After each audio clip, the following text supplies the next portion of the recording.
नमस्कार मेरे प्यारे दोस्तों, मैं हूं निक, आपका होस्ट और दोस्त। और आज के पॉडकास्ट में एक बहुत ही रोमांचक कहानी लेकर आ चुका हूं। आप ये कहानी कहां से सुन रहे हैं हमें कमेंट में बताइए। आज की कहानी एक ऐसे अनसुलझे रहस्य की है जिसमें बहुत डर, ड्रामा, हंसी मजाक और जादुई रहस्यों की खदान है। तो फिर चलो बिना देरी किए कहानी शुरू करते हैं। आज स्कूल से छुट्टी लेकर घर की ओर जा रहा था। मन थोड़ा उदास था क्योंकि सैलरी अभी तक नहीं मिली थी और महीना समाप्त होने वाला था। इन दिनों दुकानदार ने भी उधारी देना बंद कर दिया था। चिंता से मन व्याकुल था।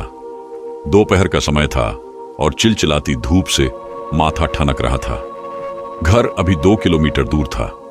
सुनसान सड़क पर कोई वाहन भी नहीं था जिसे हाथ दिखाकर रोक लूं। कदम पर कदम बढ़ा रहा था क्योंकि किसी काम से प्रिंसिपल साहब ने मुझे बाहर भेज दिया था, वरना बातें करते हुए आधा रास्ता तय हो जाता। सुनसान रास्ते में अचानक एक ठंडी हवा का झोंका आया और बदन में एक सुकून सा महसूस हुआ। साथ ही एक हल्की सी खुशबू भी फैल गई, मानो ताजे फूलों की हो। लेकिन रास्ते के दोनों तरफ ही खुला मैदान था जिसमें नमक की खेती होती थी। आसपास कोई बगीचा भी नहीं था। फिर भी खुशबू बड़ी ही मोहक थी। ऐसा लग रहा था कि खुशबू मेरे दाएं तरफ से आ रही हो। मैंने रुककर अपनी दाएं तरफ और पीछे की ओर देखा, पर कोई नहीं था। फिर भी एक हल्का एहसास हो रहा था जैसे कोई मेरे साथ साथ चल रहा हो। मैंने इसे भ्रम समझकर आगे बढ़ने की कोशिश की। रास्ते में एक कुत्ता दिखाई दिया जो मुझे देखते ही भौंकने लगा। रोज तो यहीं से गुजरता हूं, पर कभी उसने भौंका नहीं था। आज उसे क्या हो गया कि मुझे देखकर भौंकता जा रहा है। मैंने एक पत्थर उठाकर उसकी ओर फेंका ताकि उसे डराकर भगा सकूं, लेकिन पत्थर बड़ी तेजी से कुत्ते को लग गया और वह उलटकर गिर पड़ा, कराहने लगा। मैंने तो इतने धीरे से पत्थर फेंका था कि वह कुत्ते के करीब भी नहीं पहुंचता। फिर वह पत्थर इतने जोर से कैसे लगा। मैं दौड़कर कुत्ते के पास गया और उसे देखा तो कुत्ता मुझे देखकर भयभीत हो गया। उसने उठकर मुझ पर झपट्टा मारा, लेकिन मेरे करीब आने से पहले ही दूसरी ओर गिर पड़ा। मुझे लगा कि इस कुत्ते के पास जाना मेरे लिए ठीक नहीं है, तो मैंने वहां से दौड़ लगाई और तेजी से चलने लगा। ये अजीब घटना घट रही थी। सोचकर मन में और चिंता बढ़ने लगी। कुछ ही दूर चलने पर घर आ गया। मम्मी ने मुझे आते ही पूछा, पगार मिला या खाली हाथ आए हो? मैंने मुंह लटकाकर कहा, नहीं मिला आज, पर शायद कल जरूर मिल जाएगा। मम्मी गुस्से से बोली, क्या फायदा ऐसी नौकरी का जहां भूखों मरना पड़े? स्कूल में पढ़ाने के बजाय कहीं मॉल में झाड़ू पोछा करता तो पेट भर के रोटी मिलती। मैंने कहा, मम्मी ऐसा मत बोलो, नौकरी अच्छी है, बस पैसे कम है। जिस दिन अच्छे स्कूल में नौकरी मिल जाएगी तब तकलीफ भी दूर हो जाएगी। मम्मी गुस्से से बोली, ठीक है, जब तक अच्छा स्कूल नहीं मिल जाता तब तक भूखे पेट रह। मैंने कहा, क्या घर में कुछ नहीं है? जाओ देख लो, अगर मिला तो बना दूंगी। यह कहकर मम्मी बड़बड़ाते हुए बाहर चौखट पर जा बैठी। मैंने रसोई घर में जाकर देखा तो एक तरफ चावल की बोरियां और डिब्बे में आटा भरा पड़ा था। टोकरी में भरपूर सब्जी और फल रखे हुए थे।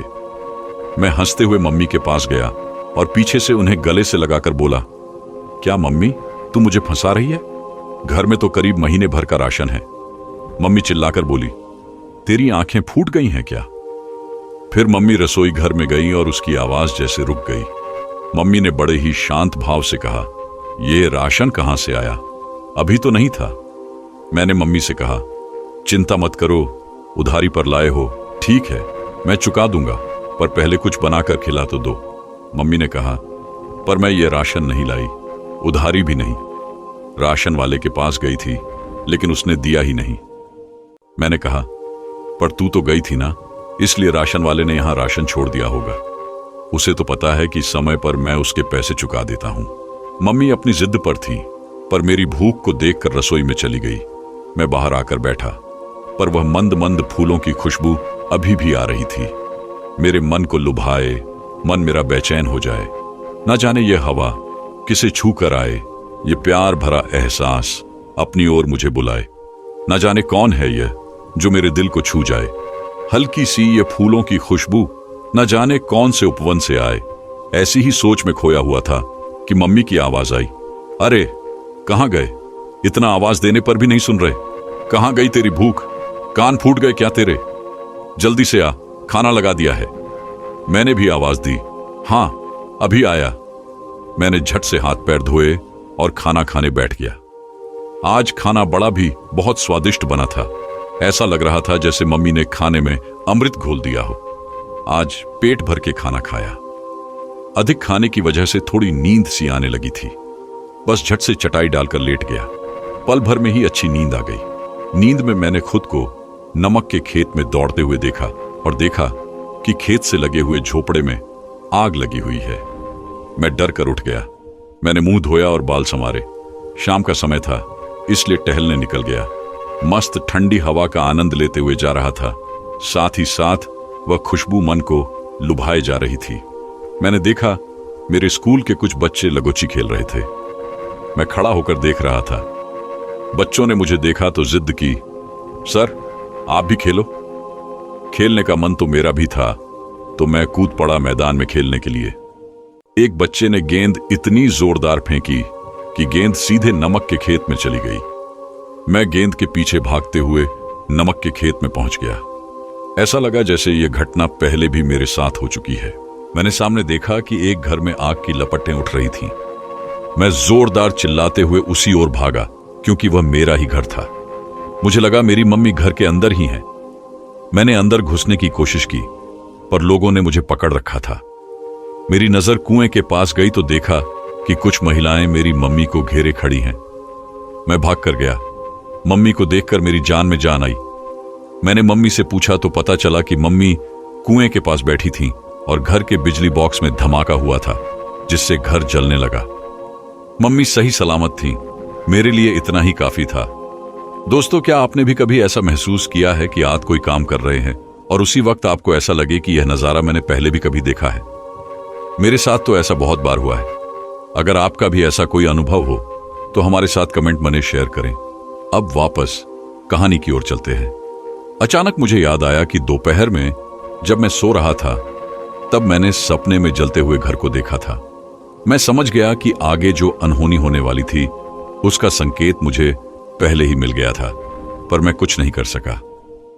हैरानी भी थी कि वह सपना मुझे क्यों आया। मम्मी रो रही थीं। मैंने उन्हें शांत कराया। लोगों ने घर की आग बुझा दी थी और पड़ोसियों ने पेट की आग बुझाई। मैं और मम्मी रात में वहीं कुएं के पास बैठे थे। सभी की झोपड़ी छोटी थी, इसलिए सोने के लिए आसरा नहीं था। बस चटाई मिल गई थी। चिंता से नींद नहीं आ रही थी, पर वह मंद मंद फूलों की खुशबू मुझे नींद की ओर ले चली। मैं कब सो गया पता ही नहीं चला। मैंने सपने में खुद को देखा, एक बड़े से पक्के बने हुए घर के अंदर, जहां मेरी मम्मी और मैं बैठे थे। पूरा घर सजा हुआ था। घर के अंदर सारी सुविधाएं उपलब्ध थीं और मेरे कपड़े भी बहुत सुंदर थे। मैं सपने के आनंद में खोया हुआ था कि अचानक लोगों के कोलाहल से मेरी नींद खुल गई। मैंने यह देखा और मूर्छित सा हो गया कि जिस जगह मेरा जलता हुआ झोपड़ा था, अब उसी जगह सुंदर सा छोटा सा पक्का ईंटों का घर था। मैं भागकर वहां गया और देखा लोग भीड़ लगाए खड़े थे। मैंने घर के दरवाजे पर देखा तो मेरी मम्मी का नाम लिखा था, पुष्पा निवास। मैंने दरवाजा खोला तो घर बिल्कुल वैसा ही था जैसा मैंने सपने में देखा था। घर के अंदर सारी सुख सुविधाएं मौजूद थीं। मम्मी भी घर के अंदर ही थी और मेरी तरफ देख रही थी, और उसकी आंखों में कई सवाल थे जो मुझसे इसके जवाब मांग रहे थे। लेकिन मेरे पास इन हो रही घटनाओं का कोई स्पष्ट जवाब नहीं था। मम्मी की निगाहें मेरी तरफ और मेरी निगाहें मम्मी की ओर थीं। हम दोनों ही जानते थे कि यह कोई सामान्य घटना नहीं है। पड़ोसी हैरान थे और आपस में बातें कर रहे थे कि यह मकान रातों रात कैसे बना। लगता है बहुत से मजदूर लगाए होंगे, पर इनके पास इतने पैसे कहां से आए। लेकिन मम्मी और मैं ही जानते थे कि यह घर जादू से बना हुआ है। मम्मी ने कहा, बेटा यह तो पक्का है कि किसी साए ने या फिर ऊपर वाले ने यह करिश्मा किया है, पर जो कुछ भी है हमारा भला ही कर रहा है। मैं चिंतित था और भयभीत भी। मैं जल्दी से स्कूल के लिए तैयार होकर निकल पड़ा। अभी भी वह खुशबू मुझे लगातार आ रही थी और मेरे साथ किसी के होने का आभास मैं महसूस कर रहा था। न जाने मैं किस मुसीबत में और क्यों पड़ गया था। जैसे ही मैंने कच्ची सड़क पार की और पक्की सड़क पर आया, वैसे ही खुशबू का आना बंद हो गया। मैं फिर पीछे मुड़कर कच्ची सड़क पर गया तो वहीं खुशबू आने लगी। फिर से पक्की सड़क पर गया तो खुशबू नदारद। मैंने यह प्रक्रिया 4 से 5 बार की और यह समझ गया कि मेरे साथ जो साया है उसकी सीमा केवल कच्ची सड़क तक ही है। मैंने मन में ठान लिया कि आज तो इस रहस्य से पर्दा उठाकर ही रहूंगा। पर स्कूल जाने के लिए देरी हो रही थी, इसलिए दौड़ते हुए स्कूल पहुंचा। स्कूल में भी मन नहीं लग रहा था, बस छुट्टी होने का इंतजार कर रहा था। समय पर छुट्टी हुई और मैं दौड़ते हुए उसी कच्ची सड़क पर पहुंच गया। कच्ची सड़क पर आते ही मुझे वह खुशबू फिर से आने लगी। मैंने कहा, जो कोई भी है मेरे सामने आए, मैं महसूस कर सकता हूं। आपने हमारी मदद की है, इसलिए शुक्रिया कहना चाहता हूं। तभी जोरदार हवा चली और एक धूल से भरा हुआ गोला मेरे सामने तैरने लगा। मैंने उसे छूना चाहा तो वह थोड़ा पीछे हट गया। मैं उसकी ओर बढ़ा तो वह एक दिशा की ओर बढ़ने लगा। मुझे आज यह रहस्य जानने की इच्छा थी, पर मन डर के मारे थर थर कांप रहा था। वह हवा का गोला सीधे नमक के खेत की ओर जाने लगा। मैं भी उसके पीछे पीछे चलने लगा। वह हवा का गोला तैरते हुए जंगल की ओर जा रहा था। मैं वहीं रुक गया, क्योंकि वहां जाने से सभी डरते थे। मम्मी भी कहती हैं कि वह जंगल बहुत ही खतरनाक है। जो वहां जाता है लौटकर नहीं आता, इसलिए वहां कोई नहीं जाता। पर मैंने हिम्मत की और आगे बढ़ा। वह गोला धीरे धीरे जंगल के अंदर घुसता ही चला जा रहा था और अब मैं उसके पीछे पहाड़ के नीचे तक पहुंच चुका था। मैंने देखा कि वहां एक पुराना सा खंडहर है, जिसकी दीवारें जर्जर हालत में थीं और मकान 2 मंजिला और भयावह था। मैंने नजदीक जाकर देखा तो मकान की दीवारों पर सुंदर नक्काशी की हुई थी। मैं मकान के दरवाजे के पास पहुंचा तो दरवाजा अपने आप चर्रर की आवाज करते हुए खुल गया। मन भय से भर गया। मेरे पैर थर थर कांप रहे थे। वह हवा का गोला भी कहीं दिखाई नहीं दे रहा था। मन में आया कि क्यों ना पीछे की ओर लौट चलूं, पर रहस्य को जाने बिना लौट जाना उचित नहीं था। मैंने कदम आगे बढ़ाया और मकान में प्रवेश किया तो देखा, मकान बाहर से जितना भयानक था, अंदर से उतना ही सुंदर था। मैं घर को चारों ओर से देख रहा था, पर घर में इतनी ठंडी थी जैसे कि सर्दी का मौसम हो। घर का हॉल बहुत ही विशाल और सुंदर था, लेकिन अंधेरा भी था, इसलिए साफ साफ कुछ नजर नहीं आ रहा था। जैसे ही मैं हॉल के बीचों बीच पहुंचा, पूरा घर रोशनी से जगमगाने लगा। भीतर से घर पूरा साफ और सजा हुआ था। दीवारों पर सुंदर चित्र बने हुए थे। मैं पास जाकर उन चित्रों को निहारने लगा। मैंने गौर किया कि सभी चित्र एक ही सुंदर महिला के थे। वह भी बड़े ही सुंदर चित्र थे, मानो वह महिला अभी बोल पड़ेगी। चित्र देखकर ऐसा प्रतीत हो रहा था मानो वह कोई राजकुमारी हो। मैं जी भर के उन तस्वीरों को देख रहा था। ऐसा लगा जैसे मैं उस महिला को जानता हूं और उस महिला से मेरा कोई नाता है। मैं घूमते हुए एक कमरे में पहुंचा जहां एक युवक की तस्वीर थी। मैंने उन तस्वीरों को देखा और हैरान हो गया, क्योंकि वह तस्वीर किसी और की नहीं बल्कि मेरी थी। हर तस्वीर में मेरा अलग अलग चित्र था, लेकिन तस्वीरों पर गौर करने पर ऐसा लगा कि इन तस्वीरों में मैं कोई राजकुमार नहीं बल्कि सामान्य लड़का दिख रहा हूं। मैं सभी चित्रों को देखकर हैरान था। उन चित्रों में एक ऐसा चित्र था जिसमें मेरा पूरा परिवार था। ऐसा लग रहा था जैसे मैं सभी को जानता हूं। हल्के हल्के कुछ ऐसे ही दृश्य मेरे सामने घूमने लगे जैसे मैं भ्रमित हो रहा हूं। मेरा सिर घूमने लगा और मैं बेहोश होकर वहीं गिर पड़ा। बेहोशी की हालत से जब मैं बाहर आया तो आंखें खोलकर यहां वहां देखने लगा। आसपास का नजारा देखकर फिर आंखें बंद कर लीं। मन में विचार करने लगा कि मैं बेहोश हुआ था उस खंडहर में, लेकिन यहां अपने घर कब और कैसे आ गया। मैं बिस्तर से उठकर मम्मी के पास गया और पूछा, मम्मी, मैं घर कब आया? मम्मी ने कहा, मैं तो बाजार गई थी, जब आई तो तुम यहां सोए हुए थे। मुझे यह समझ में आ गया कि मुझे जादू से यहां वापस लाया गया है। अब मैं चुपचाप फिर अपनी जगह लेट गया और सोचने लगा कि मैंने उस मकान में क्या क्या देखा था। वहां पर देखी हुई सुंदरता का चित्र बार बार मेरी आंखों के सामने आ रहा था, जैसे उसने मेरे दिल में ही जगह बना ली हो। दूसरे कमरे में देखे हुए चित्र भी मेरी नजरों के सामने आ गए। मैंने उसमें अपने आप के चित्र देखे थे। एक चित्र में तो मैंने खुद को हाथ में सलिया लेकर खड़ा देखा था। उसमें मैंने एक परिवार का चित्र भी देखा था। तुरंत उठ बैठा और जाकर अपनी मम्मी से पूछा, मम्मी, क्या हमारे और भी रिश्तेदार हैं? क्या हम पहले कहीं और रहते थे? मम्मी ने हैरानी भरी नजरों से मेरी ओर देखा और कहा, कैसी बातें कर रहे हो? हम तो बहुत पहले से यहीं रह रहे हैं। मैंने कहा, मम्मी, फिर मुझे मेरे पहले की बातें याद क्यों नहीं आती? मेरा बचपन मुझे याद क्यों नहीं आता? मेरी कोई भी तस्वीर इस घर में नहीं है।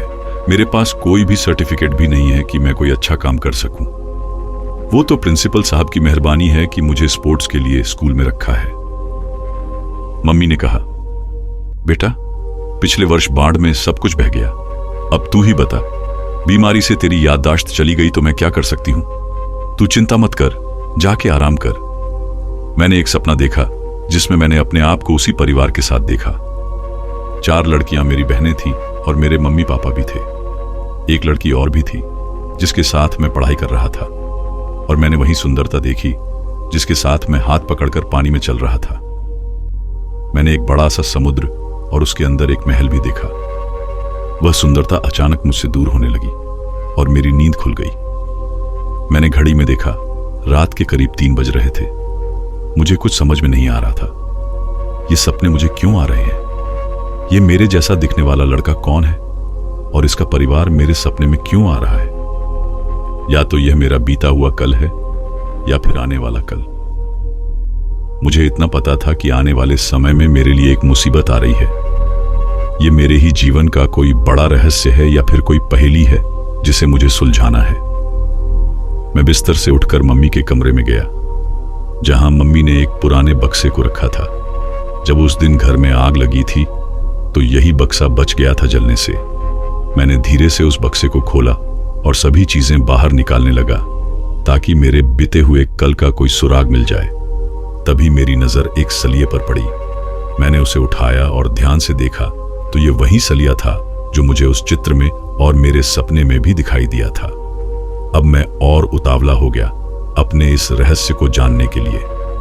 मैं तुरंत मम्मी के पास गया और उसे उठाया। मम्मी ने हैरानी से पूछा, क्या है, क्यों जाग रहे हो रात को? मैंने अपने हाथ में सलिया दिखाते हुए उसे सारी बात बताई। ये सुनकर मम्मी की आंखों में आंसू आ गए और उन्होंने कहा, बेटा, मैं तुझे जान से ज्यादा चाहती हूं। अब तू ही मेरे जीने का सहारा है। मैं तुझे अपने से अलग नहीं करना चाहती, न ही तुझे खोना चाहती हूं। सच यह है कि तू मेरा बेटा नहीं है। यह सुनकर मेरा मन कांप सा गया। मम्मी ने कहा, तुझे 25 साल पहले समुद्र के किनारे बेहोशी की हालत में पाया था। उस समय मैं वहां मछली सुखा रही थी। मैं लोगों की मदद से तुझे अपने घर ले आई। उस समय तेरे हाथ में यही लोहे का सलिया था। जब तुझे होश आया तो तू अपनी पिछली जिंदगी को भूल चुका था। बहुत दिन गए पर तेरी खोज खबर लेने कोई नहीं आया। फिर तुझे लेकर मैं इस गांव में आ गई, क्योंकि जब तक हम वहां थे रोज नई मुसीबतों का सामना करना पड़ता था। कभी तूफान, कभी बाढ़, तो कभी तू नींद में समुद्र की ओर भागता था। यहां लाने के बाद सब ठीक हो गया था, लेकिन कब तक इस सच को छुपा पाती? मुझे लगता है बेटा, तुझे अभी लंबी मुसीबतों का सामना करना है, क्योंकि तेरा और मेरा जीवन हमेशा जादुई घटनाओं से भरा हुआ है। तेरा रहस्य मैं नहीं जानती, पर तुझे यह बता सकती हूं कि तू मुझे कहां मिला था। मैंने मम्मी से कहा, मम्मी, तू चिंता मत कर, मैं सदैव तेरा बेटा रहूंगा, पर मुझे मेरे अपनों को ढूंढना है और इन पहेलियों को सुलझाने के बाद मैं तुझे लेने जरूर आऊंगा। यह बोलकर मैंने मम्मी के पैर छूकर आशीर्वाद लिया। मम्मी ने कहा, बेटा, यहां से कुछ ही दूर पर नमक की खेती है। वहां से आगे जाने पर जंगल है और उसके बाद पहाड़ के पीछे वही समुद्र है। वहीं तू मुझे मिला था। जब मैं उस पुराने मकान के पास पहुंचा तो हैरान हो गया, क्योंकि अब वहां कोई मकान नहीं था। वह वही जगह थी जहां मुझे मेरे बीते हुए कल की पहली पहेली मिली थी। लेकिन अब वह मकान, न उसका कोई नामो निशान था, पर उस जगह से वह पुरानी खुशबू अभी भी मुझे आ रही थी और मुझे वही साया भी महसूस हो रहा था जो हमेशा मेरे साथ था। मैं थोड़ा आगे बढ़ा तो मुझे एक कुआं दिखाई दिया, पर जब मैं कल यहां आया था तो ये कुआं वहां नहीं था। आज ये कुआं कहां से आया? मैंने आगे बढ़कर उस कुएं में झांका तो देखा कि कुआं पूरी तरह सूखा हुआ था और उसके अंदर जाने के लिए सीढ़ियां बनी हुई थीं। कुएं के अंदर घना अंधकार था, पर अचानक उसमें एक दिया जलता हुआ दिखाई दिया, जिसकी रोशनी मुझे अपनी ओर आकर्षित करने लगी। मैंने साहस किया और धीरे धीरे उस कुएं में उतरने लगा। डर के मारे मेरे हाथ पैर कांप रहे थे, लेकिन फिर भी जैसे तैसे मैं उस कुएं में उतर गया। चारों ओर अंधकार पसरा हुआ था, लेकिन एक हल्की सी रोशनी थी जो दीप से निकल रही थी। मैं उसी ओर बढ़ा तो देखा कि वहां एक छोटा सा दरवाजा था। मैंने दरवाजा खोला और अंदर गया तो एक गुफा थी, लेकिन जैसे ही मैं अंदर गया पूरा मार्ग रोशन हो गया। मुझे बहुत अजीब लगा क्योंकि वहां ना कोई लाइट थी न कोई दीप, फिर भी इतनी रोशनी थी। मैं थोड़ा आगे बढ़ा तो अचानक मुझ पर फूलों की बरसात होने लगी। चारों ओर फूलों की खुशबू फैल गई थी। जैसे जैसे मैं बढ़ता जा रहा था वैसे वैसे मेरा मन प्रसन्न हो रहा था। मैं थोड़ी देर बाद एक बड़े से उद्यान में पहुंचा और वहां के बगीचे को निहारने लगा। मैंने आज तक इतनी सुंदरता कहीं नहीं देखी थी। अचानक एक आवाज आई, आगे आओ योगेश। मैंने देखा लेकिन कोई दिखाई नहीं दिया। वह आवाज बहुत प्यारी थी। मैंने कहा, कौन है यहां, सामने आओ। मेरा नाम योगेश नहीं बल्कि राजू है। फिर वही आवाज आई, तुम्हारा नाम योगेश है और तुम अपनी पुरानी जिंदगी भूल चुके हो। मुझे बहुत आश्चर्य हुआ लेकिन खुशी भी हुई क्योंकि मुझे मेरा असली नाम मालूम पड़ गया। मैंने हाथ जोड़कर कहा, आप जो भी हैं मेरे सामने आ जाइए और मुझे मेरे जीवन का सच बताने की कृपा करें।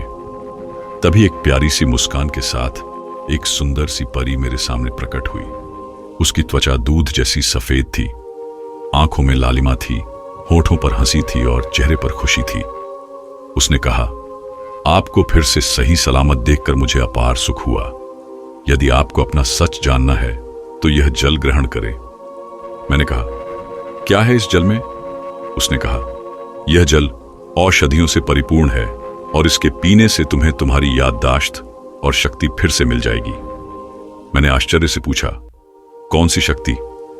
परी ने कहा, यह कोई सामान्य जल नहीं है। यह सुनहरा जल है जिसे पाने के लिए तुमने 7 खतरों से भरी चुनौतियों को पार किया है। तुम इस जल और अपार शक्ति के इकलौते अधिकारी हो। तुम्हें अब भी कई अधूरे कार्य पूरे करने हैं। मैंने जैसे ही जल ग्रहण किया मेरे शरीर में एक हलचल सी महसूस हुई और मेरे आंखों के सामने सब कुछ साफ हो गया। मेरा बचपन, मेरा कॉलेज, मेरे दोस्त, मेरी चारों बहनें, वो रात का समय, उस हसीना से मिलन, 7 चुनौतियां, 7 जादुई दरवाजे, सुनहरा जल प्राप्त करना, सुंदरता को सम्राट से बचाना, मम्मी से विवाह की चर्चा करना और लेकिन फिर आगे का कुछ याद क्यों नहीं आ रहा था। मैंने परी से पूछा, क्या हुआ था मेरे साथ? मुझे याद क्यों नहीं आ रहा? मेरी शक्ति कैसे चली गई थी? मेरी प्रेमिका और मेरे परिवार के साथ क्या हुआ? मेरा परिवार अब कहां है और किस हालत में है? परी ने गंभीर आवाज में कहा, क्या हुआ दोस्तों? आ गया ना चक्कर। इसे कहते हैं सस्पेंस। आगे का रहस्य किसी पहेली से कम नहीं है। आगे कहानी में क्या हुआ? क्या योगेश को अपना परिवार मिल पाएगा? जानने के लिए देखते रहिए कहानी जंक्शन और ऐसी ही रोमांचक कहानियां लगातार देखने के लिए चैनल को सब्सक्राइब करना ना भूलें। मिलते हैं कहानी के अगले भाग के साथ कल रात 8 बजे ऑन नेली ऑन कहानी जंक्शन। तब तक के लिए अलविदा दोस्तों।